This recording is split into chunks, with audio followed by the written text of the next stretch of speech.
to start now, mate. Thanks for doing this. I guess a So easy. good place to start is, why did you decide to come back to Australia? You must have been pretty close to being qualified for Japan. Yeah. I can only imagine they were interested in you as well. Pretty good money for a young man. What was the motivation? I think for me personally, you know, I was kind of having more moments near the last 2 years where I would call up my parents and I'm looking at them and I'm like, holy Jesus, like it's been 4 to 5 years where I haven't really seen family, friends, like consistently. And you kind of see how everyone's getting older around you. And at that time in the team I was with, I kind of got to a little bit of a learning stagnant. And I just had this fire after watching BPA play at Suncorp with they got the win over the All Blacks. Yeah. And it kind of it took off from there. I was like, you know, like I'm 25, 26 to kind of 28, you're kind of in your prime where you're physically strong and your mental side's there. So I was like, why not have a crack? Mate, couple of things to dig into there. Let's start with our good friend BPA. So you and he are very, very close. You grew up together. You've been friends for forever. Tell me about that relationship between you guys and the influence he's had on you and seeing his success. What's that done for you as well? Yeah, well, just like I said just there. We grew up together. I mean, pretty much, I think our parents met Belfield Park or when we were like 3 or 2. And then, we just kind of, the family stuck around each other from then on. And, we took off and, you know, Brandon and I always, when we were young, shared like a dream of playing. At that time, we used to always say the All Blacks, watching Jonah Lomu, Manona and people like that. But, you know, in the later years, I kind of drifted off going into soccer, where BPA kind of stuck down with the rugby, and he was doing really well coming up in the Sydney East ranks, CHS, all that kind of thing. And even then in the high school years, kind of seeing where BPA was getting at with his rugby there kind of pushed me towards getting back into rugby. So I finished up school in Queensland, and I just came down to Endeavour for the last year. And I joined Southern Districts, and that's when I met who would have been back then? I mean, we used to always see Doyley and that, but I was only like 16, 17. You boys would be hanging around. That's when first grade and Colts would be training at the same time. Yeah. And then from there, going to Japan and, you know, BPA kind of having a tough time trying to crack it. And then in his season for the Reds, where he's an extended player, makes Wallabies. And just kind of those little inclinings of seeing, like, you know, your brother do really well playing for the Wallabies, it kind of pushes you and lights a little fire in me. And I think that's where it took off, to be honest. You played soccer. That's something I didn't know about you. Tell me about that. Yeah. I pretty much played soccer until I was like 16. So I was playing football. I went to school for football, and then so football is in soccer, or football is in soccer in soccer. Okay. So I was playing soccer. So you got a scholarship. You got a soccer scholarship. Yeah, so I was going to TSS for the soccer scholarship, and obviously when I changed to rugby, I was playing D. So I mean, I'm not going to keep the scholarship, and that school was pretty expensive, so we couldn't afford it. So we just headed down to Sydney. And that's kind of where the story took off. You would have been the world's scariest soccer player to play against, considering the way you play rugby as well. Nah, man. Well, you would have seen, like, when I was coming in maybe to the early ranks, I was really skinny, a lot smaller than Brendan. I didn't hit the growth spurt till really late. BPA has been, you know, built like a fridge since birth. So Mate, in fact, I remember when he trained, he did a preseason with the Tars, and he just played 2 years of first grade at hooker, one of the best players in the competition. And, you know, everyone who played with him, particularly in the front row, was like, this guy is special. Yeah. Went to the Tars. They made him lose all this weight. He came back, wasn't playing as well as he could play, and then gradually put all his weight back on and then started killing it again. Yeah. Yeah, exactly. I love playing with that dude. The other thing from the first part of what you said that I was going to dig into is you've done something, probably it's a little more common now, but traditionally unusual, whereas you actually played in Japan at the start of your career. Yeah. And almost, you know, I know the money over there is good, so it'd be nice to be able to come back with a few bucks in the bank and actually chase the dream rather than doing it the other way around. Yeah. Do you think that is that something that's becoming more common? And do you think that kind of attitude would help a little bit with more players? Yeah, I think so now. Like you just said, especially like when I was doing it, it still wasn't too common. I mean, leaving at 20, but as you already know, Rob Penney, he giving me my first crack over there. And I mean, I was working, you know, I was moving steel and delivering steel and stuff like that for like $600 a week. And then you get, you know, an offer for 6 months that will, you know, like more than triple what you're making. And then you're like, oh, why not have a crack? I don't understand when people criticize young guys for taking those opportunities. I mean, like who in their right mind wouldn't want to go and live in Japan, earn good money in your early 20s? And I mean, what's the alternative? Working on a building site, hoping that you make it in Sydney. How did the Japan opportunity come about? So I think it was a little mix of perfect timing. So I actually had only signed to my now manager, Andrew, probably like 6 months prior. And then, managing Andrew in Milan as well. And then NTT had an injured back rower. I think Shockey, their captain, was a 7. And he just, he torn his ACL or something like that. And I guess Rob at the time had been in contact with Andrew. And then he was like, all right, can you send over a video of this kid? And at that time, when I was playing in Southern Districts, I was like 111 kilos or something. Just kind of big into carrying and stuff like that. And then, Rob just kind of hit me with a contract, I think 2-3 weeks after seeing the video. And he's like, yeah, here we go. It was like 6 to 8 months. And yeah, like I said, it was more than I could ever make in Australia. So I just took it. What was it like? So you were 20 when you left? Yeah. So I assume, you would have gone to boarding school in at TSS, or did your family move up as well? No, I was a boarder. Okay, so it wasn't your first time moving out of home, but like Japan it's a wonderful country, but it's a very complex culture. It's very different to Australia. You know, it's well and truly out of your comfort zone. Yeah. As a young fella going over there on your own, what was that like? To be honest, it was a definite culture shock, man. I don't know. At that stage, I was really young.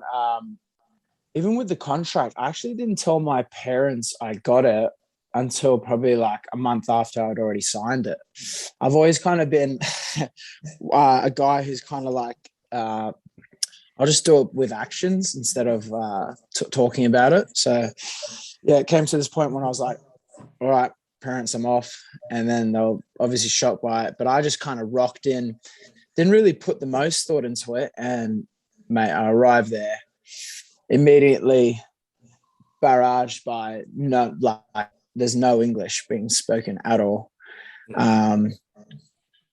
Frank, but luckily, I was really blessed along my way. Frankie Kalgoorlie was there.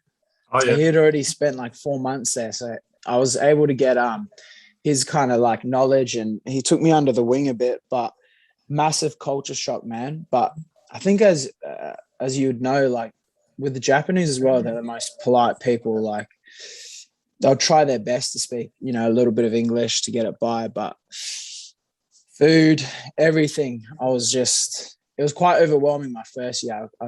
I struggled a bit. Did you end up learning to enjoy the culture, the food, the language, all that sort of stuff?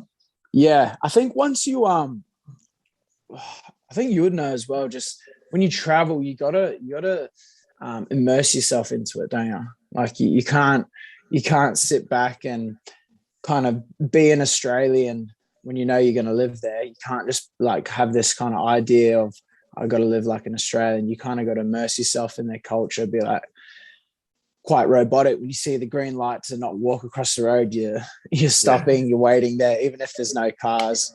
You're not speaking on the phone in the train. I mean, you're bowing when you're saying thank you.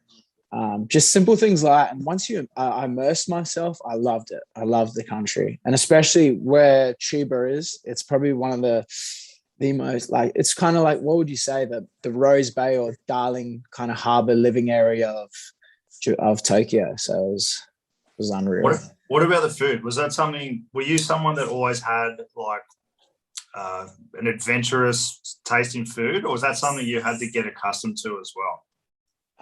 Thankfully, my mum's a I had some taste buds on me, so I could definitely get used to the. But when you get eating sushi in Australia, you think it's like a chicken avocado drenched in mayo over there, but over there it's just straight beautiful sashimi, like freshly caught. So that's a bit of a shock, but once you have it, it's unreal. In terms of the running of the team, so I've heard quite a few teams do it differently. So Rob, obviously a Kiwi guy, speaks English. Did he speak Japanese, or was most of his coaching in English with translators? How did that all work? Yeah, so Rob would always have a fair crack at his Japanese, but yeah, we had translators there. Most teams have maybe two, 3 Japanese people that can speak English. I mean, most of the players have learned like basic English in school as well. But we would have so Rob would speak, and then the translator would come in kind of in the meetings and kind of repeat what he says. But I mean, to be fair, most of the foreigners would have a fair crack at their Japanese and the basics of it. So did they give you lessons, or was that part of it, or was that an optional sort of thing? Optional. It's optional, but I mean, I took it because I was like, why not? You can say they give you up an option of like, I think Monday, Wednesday, Friday, if you want to rock in, and it's all paid for. So, mate, something I've learned about living and being in other countries is if you can start to speak the language a little bit, it opens up a whole new world for you. Because Japan, if you can, like I grew up in Hong Kong.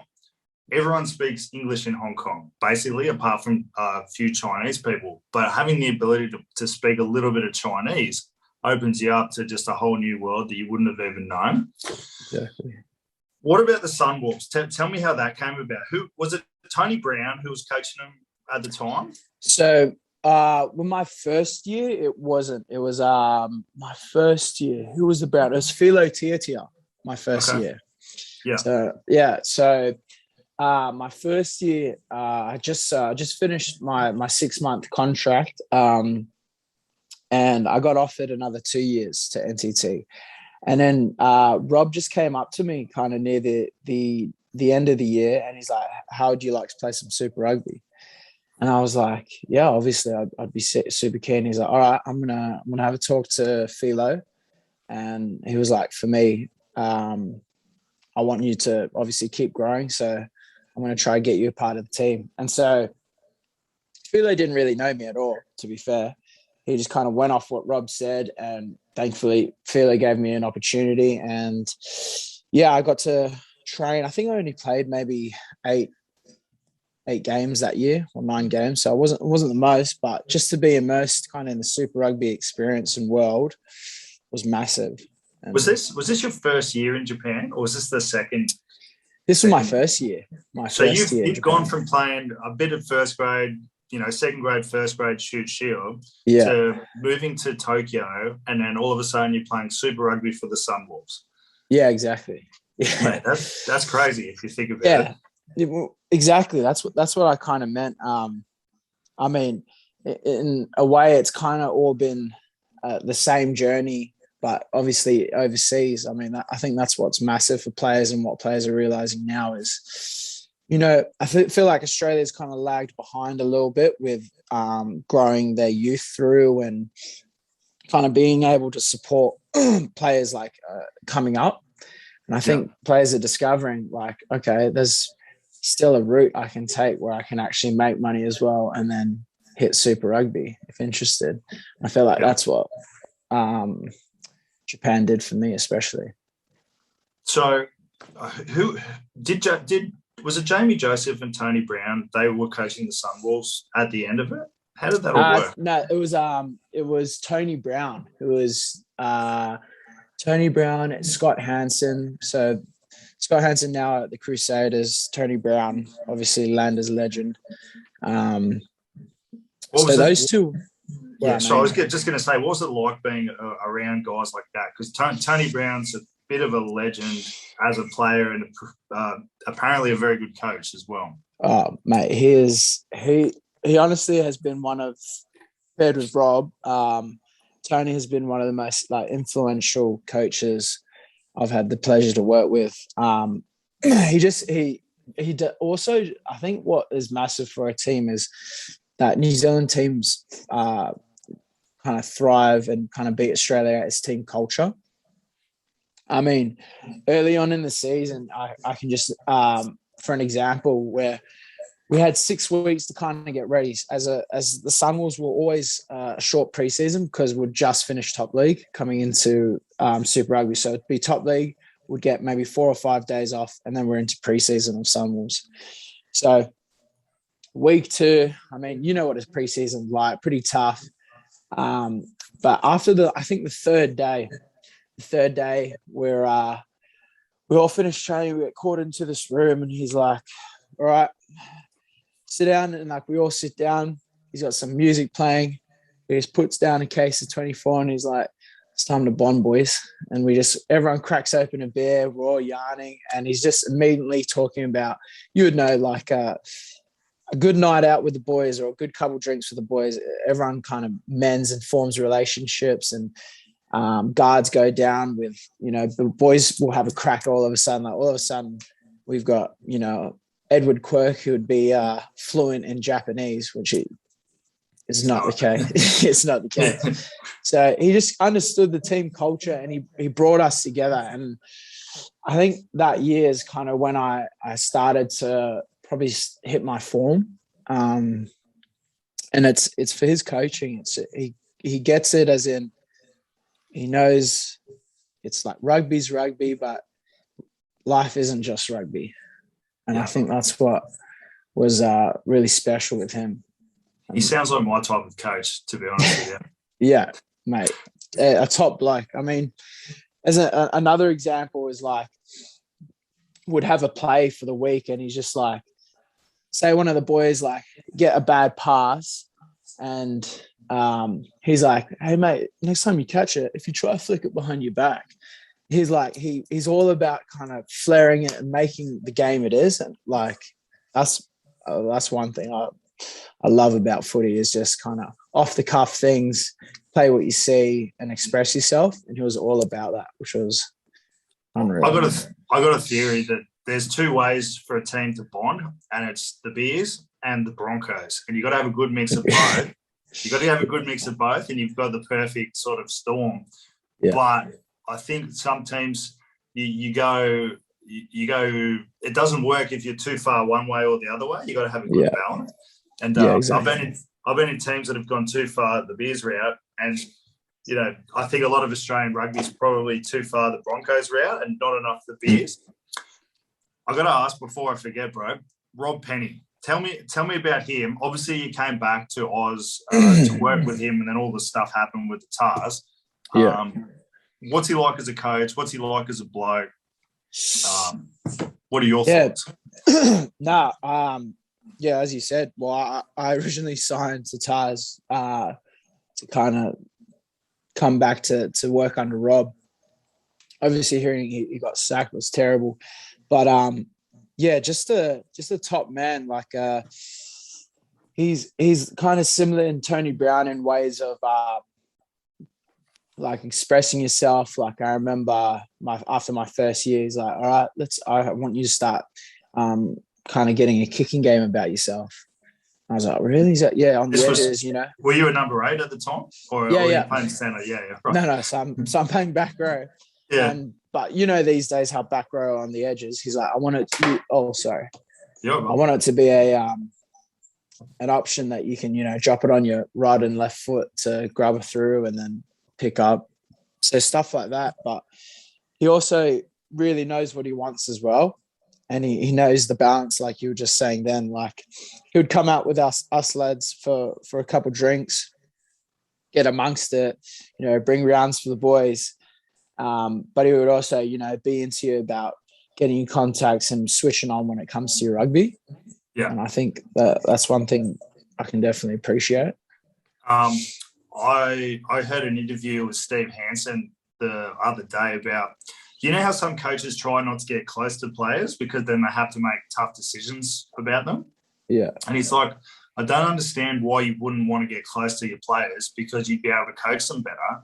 And then if you're not making the decision with the best interest of the team, that's on you and not necessarily on being close to the player. Does that make sense? So he and Tony Brown sound like those kind of guys that will get close to players to get the most out of them. But at the end of the day, it's about what's best for the team. And that's the overriding thing with everything. Exactly. Is that a fair call? Exactly what you said. Like, just because me and Rob were close, like, I mean, he would still come up to me about, listen, mate, you dropped for this game because you weren't up to par.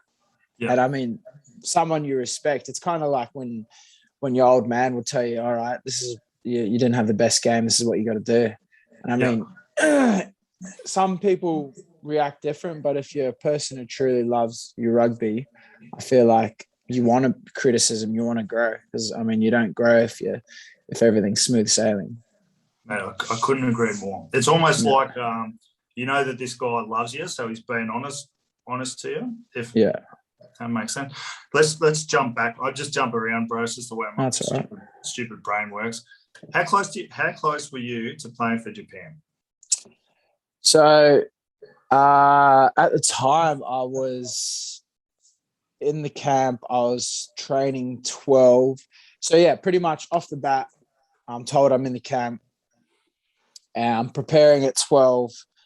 And I got sat down by Tony Brown and Jeremy Joe, and they were like, all right, we're looking to have you up against Fiji, which was one of the first games at 12. So trained the hardest camp I've ever gone through. 30 days of morning session, afternoon session, and after dinner sessions. After dinner, we were doing 2-hour sessions. So it was the hardest camp I've ever been through. Pretty much had been training all the as well. My foot was broken at the time, so I was just taking cortisone shots to kind of get through it. And they're like, all right, we just need to kind of bust ass, get you through it. And then the last day, Jamie just sits down and he goes, yeah, sorry, mate. We were out. We weren't able to do it. So the whole time in the background, I knew they were working to get me in. And then that last day is when I found out. So you didn't qualify? Is that what that? Okay. Yeah. Okay. I was, I think, a week or so out. Seriously, that close? Yeah. What were those sessions like? Because I remember listening to Eddie Jones do a podcast about when he was the Japanese coach and he was trying to change the culture of Japan rugby. And look, the guys who've been there have obviously done a pretty fucking good job of that. But what are you doing 3 times a day? So one thing about Jamie Joe is he's a face value man. So if he sees you kind of slacking off or trying to make an excuse, he's not going to like you. And I think for players that he gets on with, when you just show you busters, he's a man that loves contact. So day one, like this. So an example of a normal day was come in, gym conditioning, and then would wrestle. We had a wrestling coach, jiu-jitsu coach. So we did jiu-jitsu so it was like an hour of gym, 30 minutes of off-feet conditioning, so row ski, and then straight into your jiu-jitsu.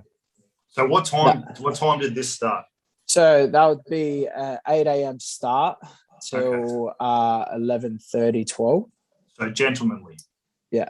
So we'd finish that. So 11:30.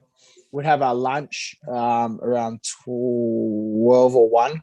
And then our second session was always quite fast after. It was like 2:30. Second session was our field session. So you straight out on the field. We were into our like contacts. So I remember day one, Jamie Joe had the boys lined up. This is no joke, 15 meters apart. And he's like, run it, sprinted at each other. And we had to sprint upright into a heavy contacted tackle. There was 6 injuries the first day, as in, yeah. But he just wanted to, I think he just wanted to see like who was, sorry. I lost your phone. Yeah, there you go. I think he just wanted to see who was kind of there and ready for it. Yeah. So yeah, it was our field session. It got to about an hour and a half, the field. And then the last half an hour would be conditioning.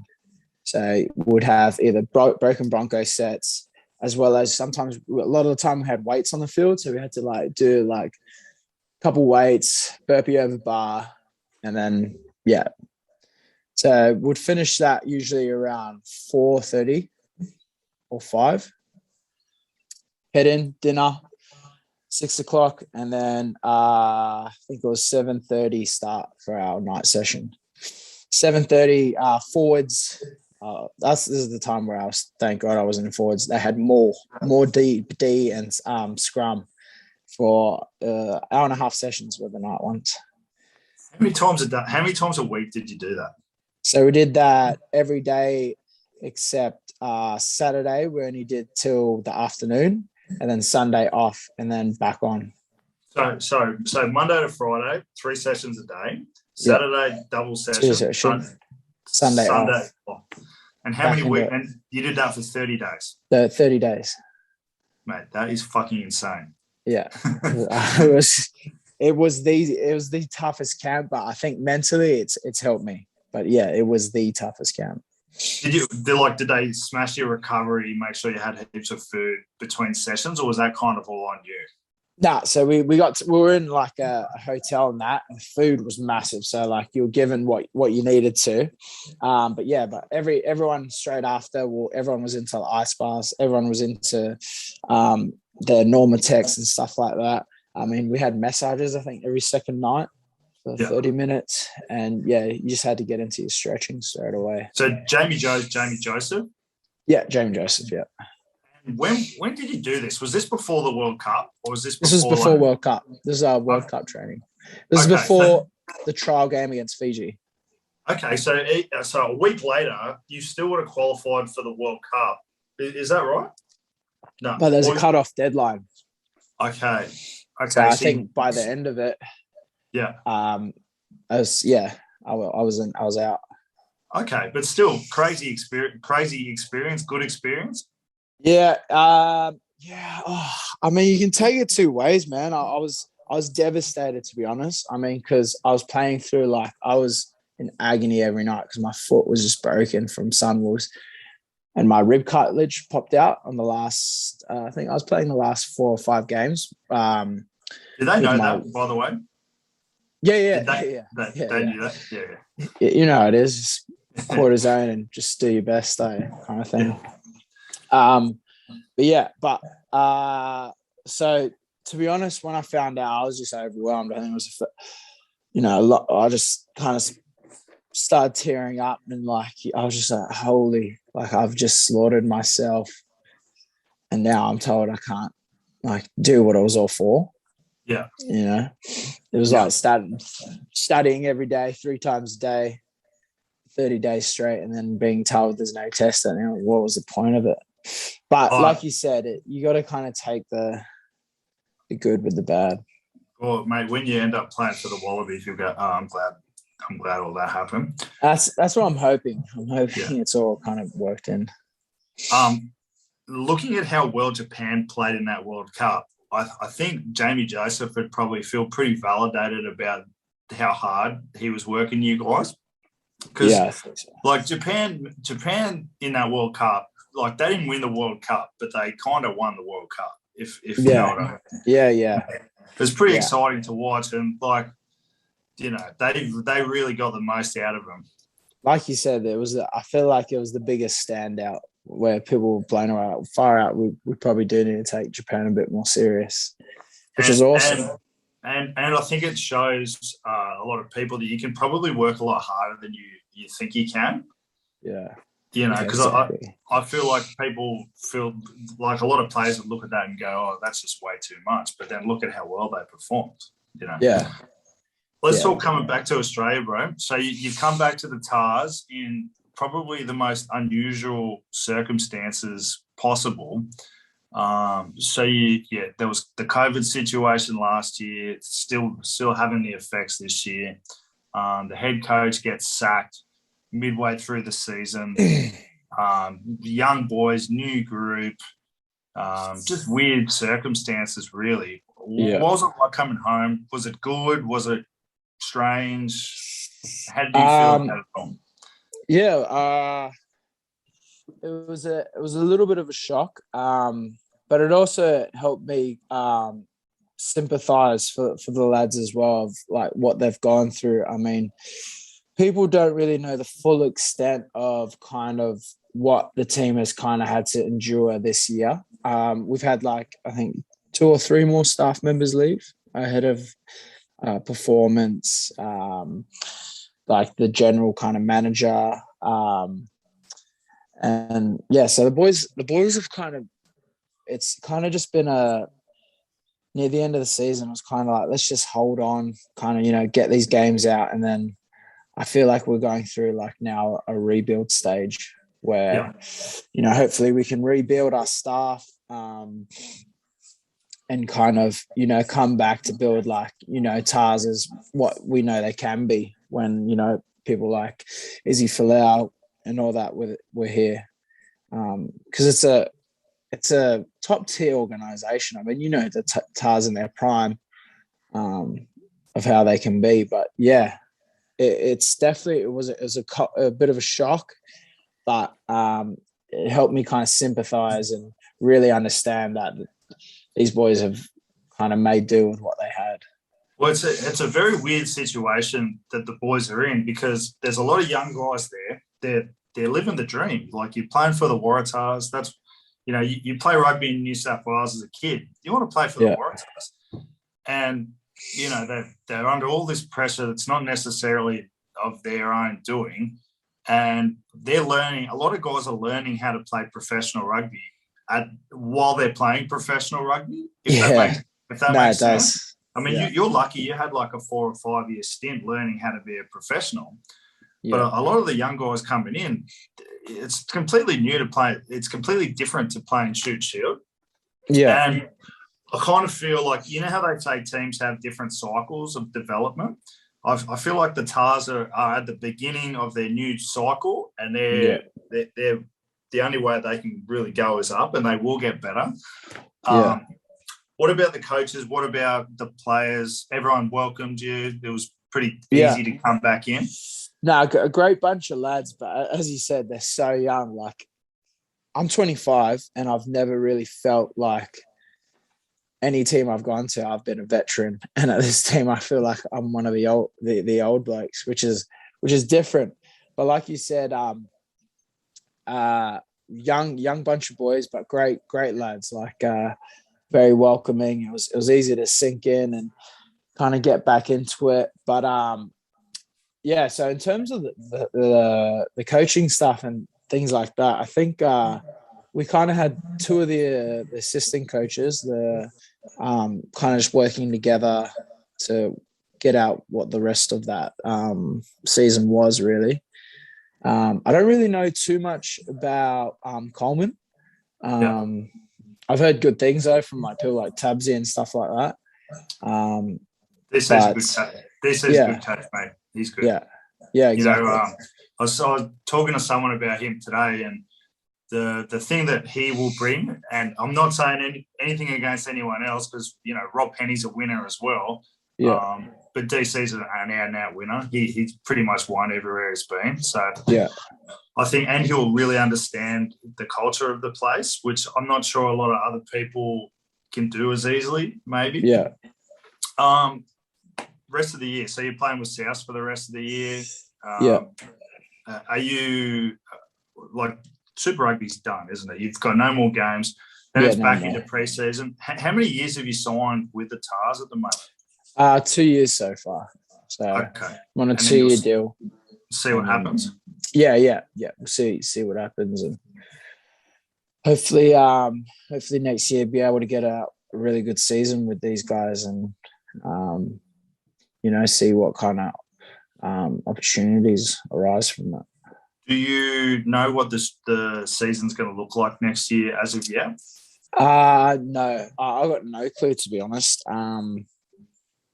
Like with this COVID, I mean, it's not making organizing anything a lot easier. But I actually don't really know. I just kind of know we'll be hitting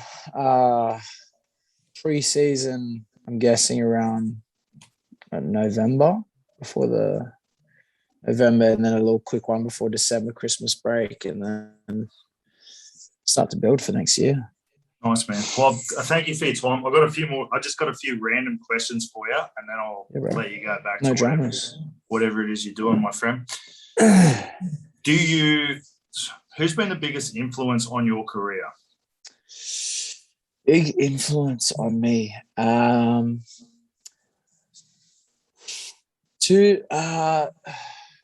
If it had to be someone, I'd definitely say so the year where I've kind of gone well was I learnt a lot under two players named Jason Emery and Dan Pryor. Those two boys taught me a lot. Jace was in the Highlanders. I think he was like 18.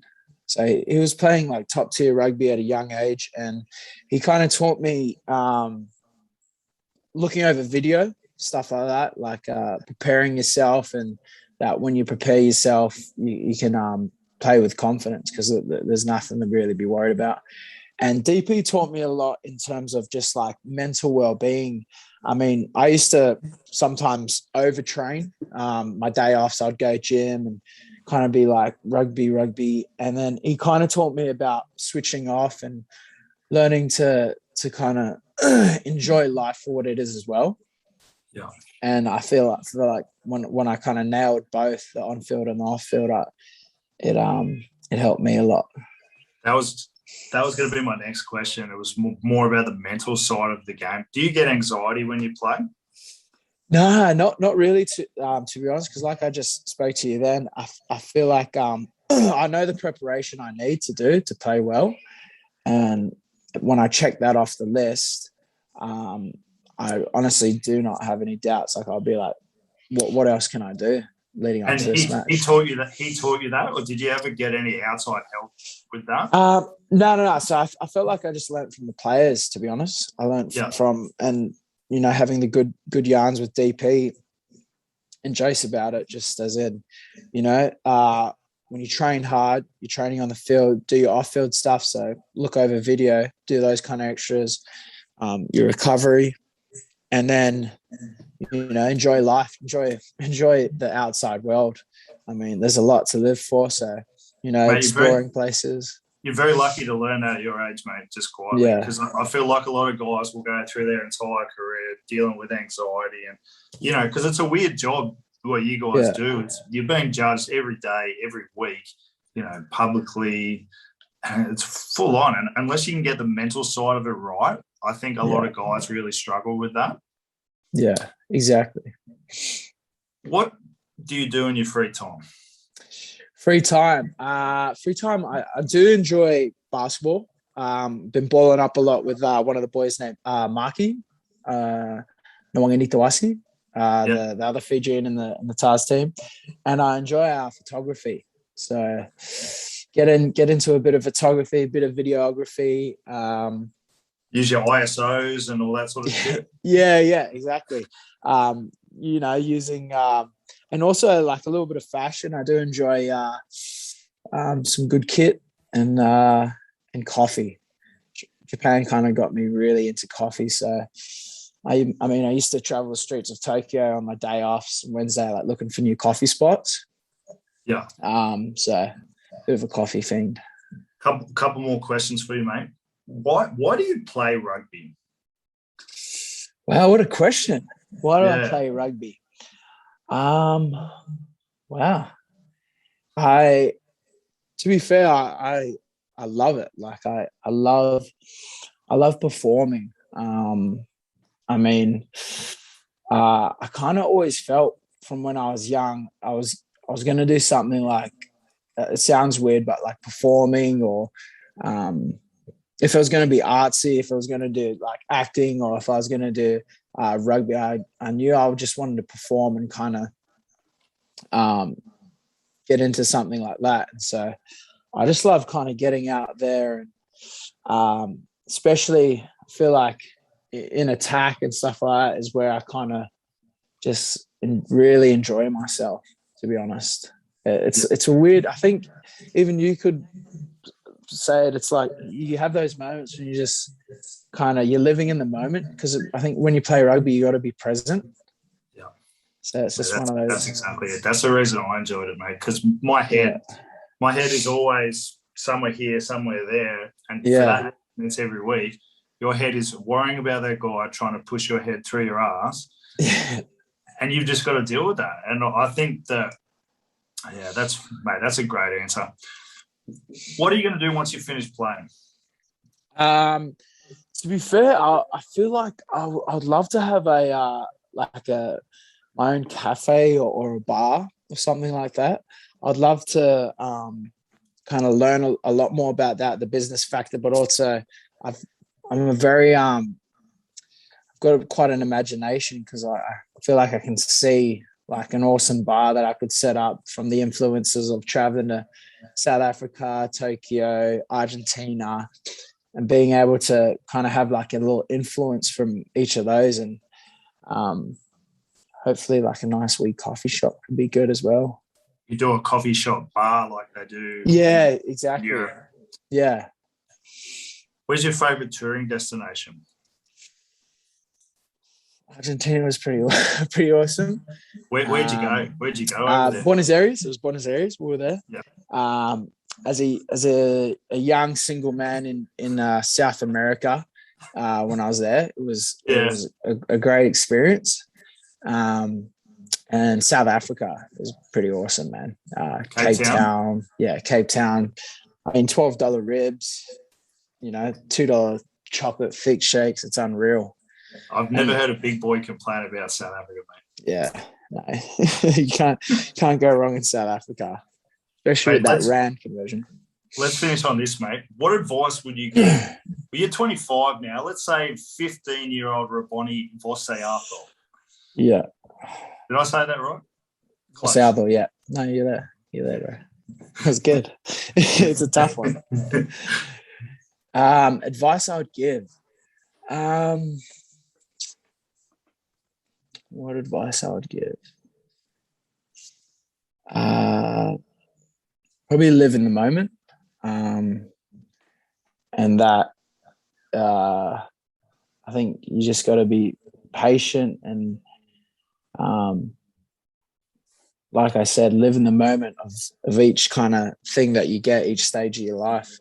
Because when I learned to do that, I felt like I felt more grounded.